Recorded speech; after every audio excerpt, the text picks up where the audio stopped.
this is Visit Pro 3 channel. In today's video, I will show you how to delete location history on TikTok. Before we get started, don't forget to subscribe and turn on the notification to keep you updated about this channel. So let's go. When you use the TikTok app and allow the app to use your phone's location, all data will be saved on the app.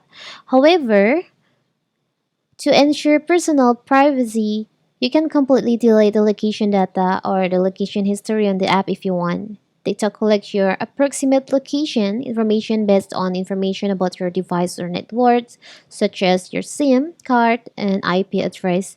So how to do it? It's so simple. So first of all, of course, we have to open our TikTok. Now you can just go to settings by tap on your profile first on the bottom right here. Tap on the upper right corner, the three lines over here. Tap on Settings and Privacy. Tap on Privacy.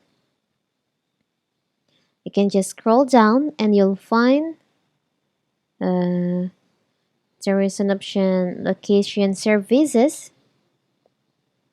Location Services in here. Tap on that. Now, there is an option Delete Curtain Location Data. You can just tap on that.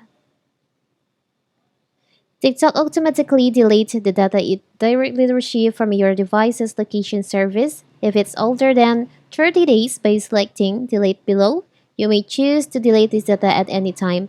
TikTok will continue to retain other less specific location information such as your city. Now you can just tap on Delete. So now you have deleted your location history on your TikTok account. It's so simple, right? So that is how to delete TikTok location history. Don't forget to like and subscribe and turn on the notification to keep you updated about this channel. Thank you and see you!